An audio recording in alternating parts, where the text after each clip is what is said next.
Fellow citizens, on the eve of the Tobago House of Assembly election and the local government election, this government sought to pass through the Parliament legislation which would have dramatically changed the landscape upon which we, the voter, had been preparing to register our vote.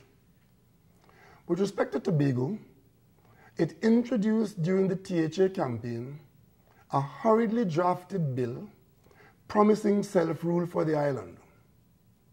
You would recall that the PNM campaign had to stop in Tobago while we returned to Trinidad to dismiss the bill, which was eventually allowed to lapse.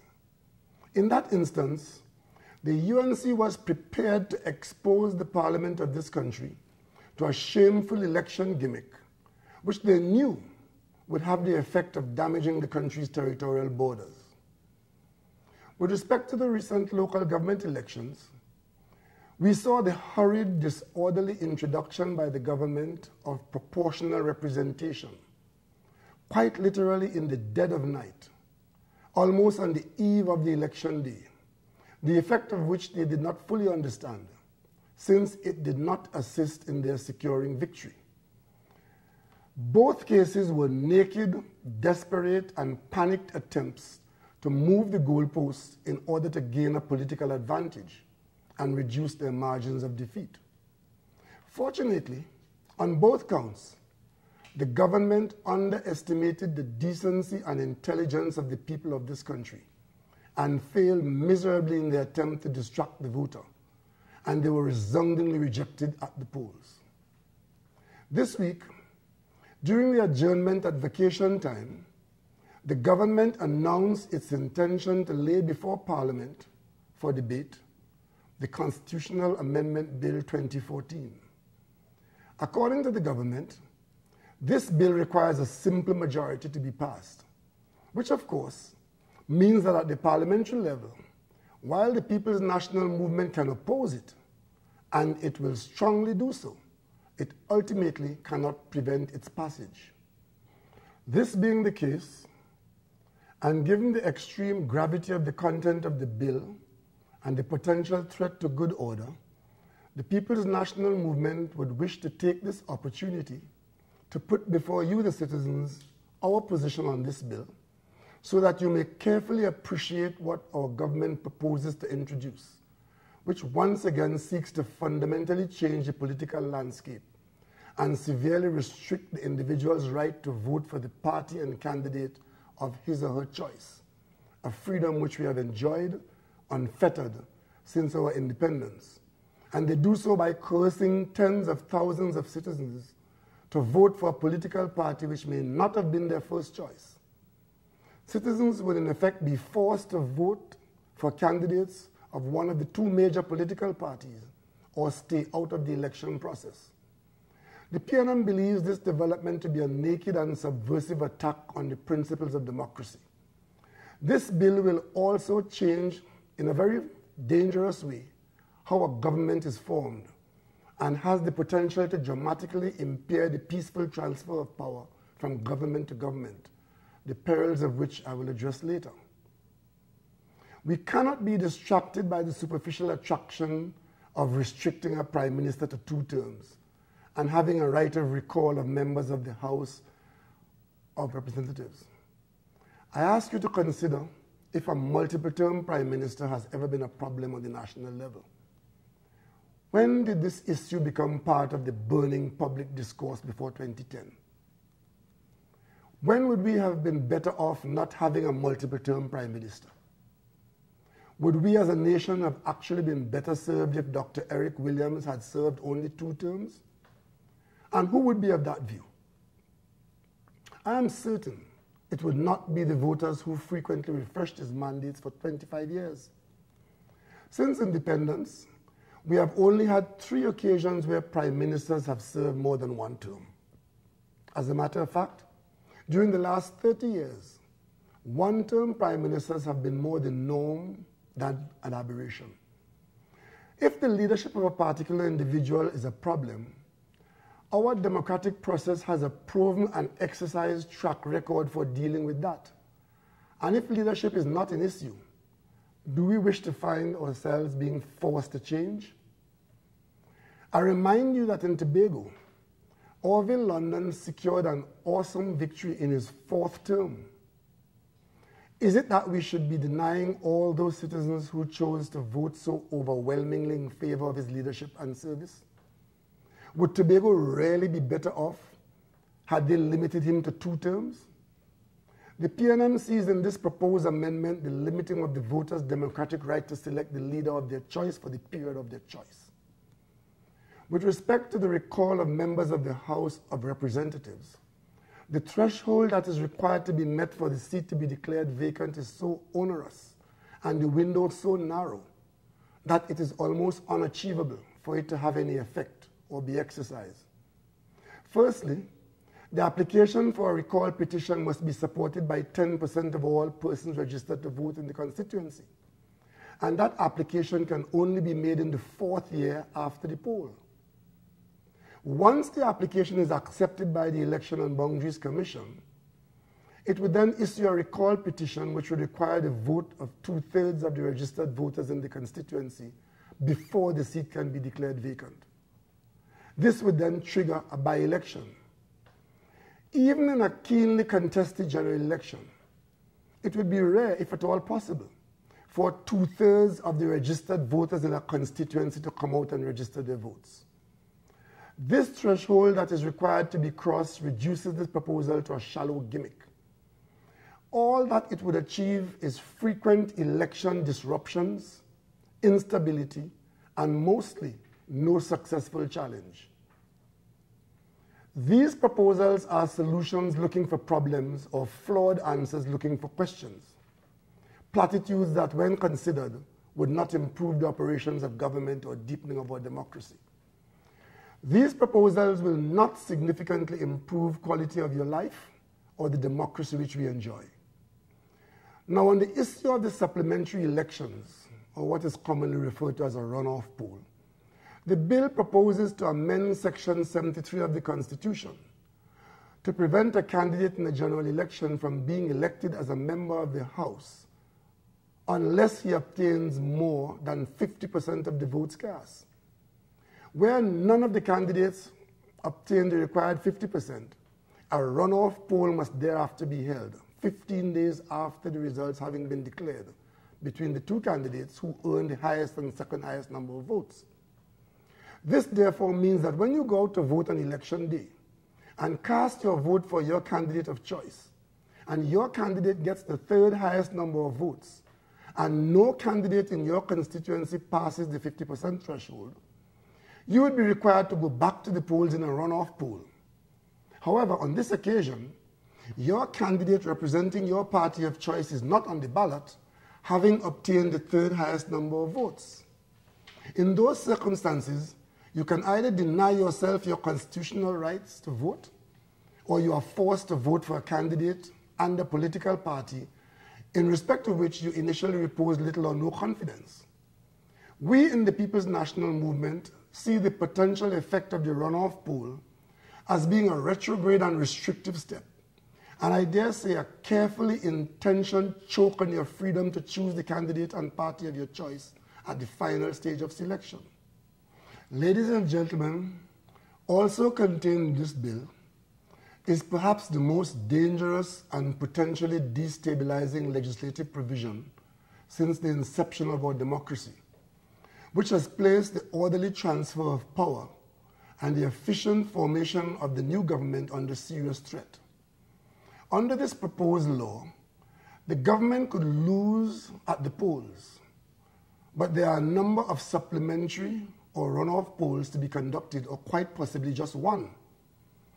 According to the amendment, the incumbent government which is defeated or on its way out remains in office for at least 15 more days.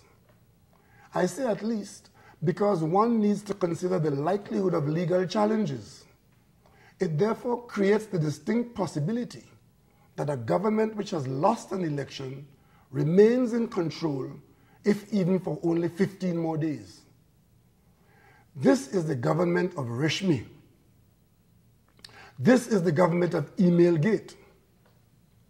This is the government of Prison Gate. This is the government of an improperly declared state of emergency that was supposed to be a limited state of emergency that ended up covering the whole country. This is the government of Section 34. This 15-day window is the proverbial recipe for chaos and is a suspension of our freedom to select and have a government promptly formed by our own determination. In essence, the people of Trinidad and Tobago could very well wake up after an election and discover that the political party which has won the election with over 21 seats, in which they have secured more than 50% of the vote, therefore requiring no runoff, but there remains one seat which requires a runoff. The government cannot assume office, while the party which has lost the government continues to hold power for 15 days in the first instance. That one seat will effectively postpone the lawful and swift formation of a new government and the appointment of a new prime minister, thereby requiring you to live in a country where a defeated and rejected, untrustworthy government is holding on to power and all the state's institutions. How many contracts will they sign during this period? How many appointments will they hurriedly make during this period? How many persons will they bribe in the last gasp to save themselves? One wonders what is to happen to the country's business in the intervening period. What position should our technocrats and CEOs of state enterprises take? Should they follow the instructions of the government currently in place or await the impending arrival of the new government? The amendment effectively creates a situation where our country is in limbo. This is an undeclared transition period where in the hands of this cabal, any number could play. We also believe that in a democracy that is suffering from election fatigue, these runoffs will be a demotivating and ultimately a destabilizing factor. It is not at all far-fetched that in these proposed runoffs, the voter turnout will in all likelihood be lowered. In this regard, I would like you to recall with me that we have had in the last 4 years, 1 general election, 2 local government elections, and 2 by-elections. That may suggest that our democracy is indeed quite robust, but consider the prospect of up to 14 runoff elections following a general election, as would have been the case in the year 2007, having regard to the election results of that year in the various constituencies. This would create a serious challenge to the voters and the entire electoral process for that matter, and the costs associated with having to fight virtually a second general election would be astronomical, placing greater emphasis on dangers on campaign financing. We question whether this is really a strengthening of the mandate that will improve our democracy and deepen our voter participation. We in the PNM consider that these provisions in fact alienate, disenfranchise, marginalize, and disrupt rather than deepen our democracy. The last time we were offered a deepened democracy by this government, it was the proportional representation model. This has been abandoned, and we now have the government's admission that proportional representation has the propensity to result in political instability and possible minority rule of the elite. The proposed amendment also opens the door to misbehavior. Let us assume that the supplementary poll could determine whether the incumbent government stays or goes. What do we expect to take place in that particular constituency? A scenario could arise where an opposition party has secured the most amount of votes, but has not crossed the 50% threshold in a seat which is needed to secure victory for the party at the polls. A supplementary poll is therefore required.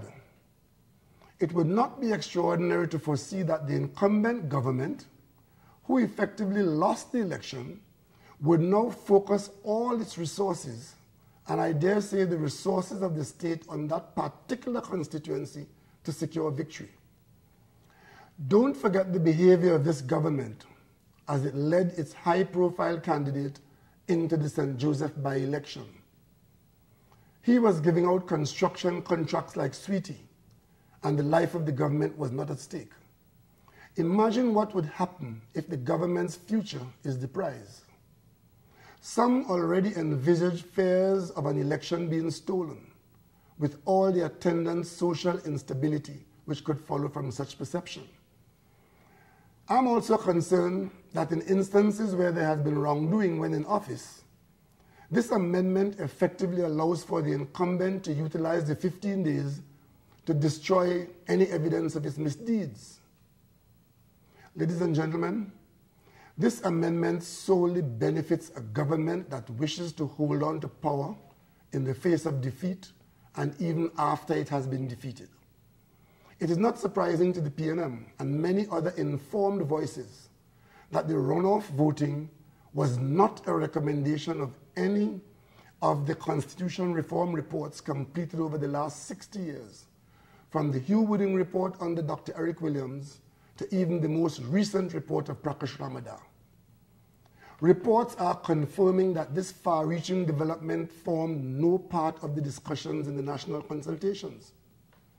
Nowhere in the Commonwealth, where the Westminster-style government is practiced, is there any precedent for runoff after the general elections. Is this a case of fools rushing where angels fear to tread? On the contrary, all over the Commonwealth, in thriving parliaments, there are many MPs who won their seats where the winner received less than 50% of the votes, which were cast among a group of competing candidates. Therefore, the question must arise, where did this scheme come from? If the UNC sees this as a solution, then one must ask, what was the problem? If the UNC puts this forward as the answer, what, pray tell, was the question? And who was asking that question? We have to date been blessed with peaceful transitions of power, despite the fact that our voting patterns unfortunately sometimes mirror racial lines. With this amendment, the likely scenario is that the two major parties are pitted against each other in circumstances where one party may have already won the elections, but is being denied the opportunity to enter the corridors of power. Such a scenario could bring an end to our history of peaceful transitions of which we are so proud.